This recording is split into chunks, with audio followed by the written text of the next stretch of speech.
जितिया व्रत कथा। पौराणिक कथा के अनुसार एक बार एक गरुड़ और एक मादा लोमड़ी नर्मदा नदी के पास एक हिमालय के जंगल में रहते थे। दोनों ने कुछ महिलाओं को पूजा करते और उपवास करते देखा और खुद भी इसे देखने की कामना की। उनके उपवास के दौरान लोमड़ी भूख के कारण बेहोश हो गई और चुपके से भोजन बनाकर खा लिया। दूसरी ओर चील ने पूरे समर्पण के साथ व्रत का पालन किया और उसे पूरा किया। परिणाम स्वरूप लोमड़ी से पैदा हुए सभी बच्चे जन्म के कुछ दिन बाद ही खत्म हो गए और चील की संतान लंबी आयु के लिए धन्य हो गए। इस कथा के अनुसार जिमुतवाहन गंधर्व के बुद्धिमान और राजा थे।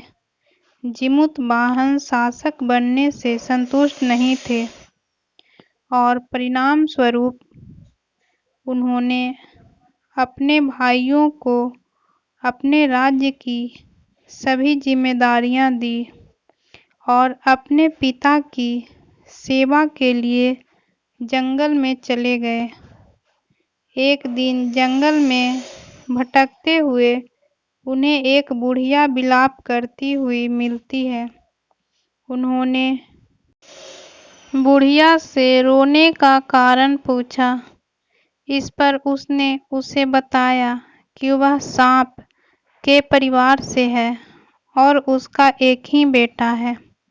एक शपथ के रूप में हर दिन एक सांप पक्षीराज गरुड़ को चढ़ाया जाता है और उस दिन उसके बेटे का नंबर था। उसकी समस्या सुनने के बाद जिमुतवाहन ने उन्हें आश्वासन दिया कि वह उसके बेटे को जीवित वापस लेकर आएंगे। तब वह खुद गरुड़ का चारा बनने का विचार कर चट्टान पर लेट जाते हैं।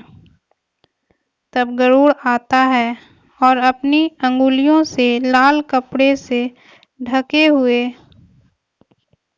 जिमुतवाहन को पकड़कर चट्टान पर चढ़ जाता है। उसे हैरानी होती है कि जिसे उसने पकड़ा है वह कोई प्रतिक्रिया क्यों नहीं दे रहा है।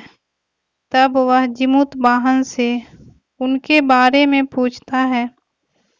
तब गरुड़ जिमुतवाहन की वीरता और परोपकार से प्रसन्न होकर सांपों से कोई और बलिदान नहीं लेने का वादा करता है। मान्यता है कि सभी तभी से ही संतान की लंबी उम्र और कल्याण के लिए जितिया व्रत मनाया जाता है।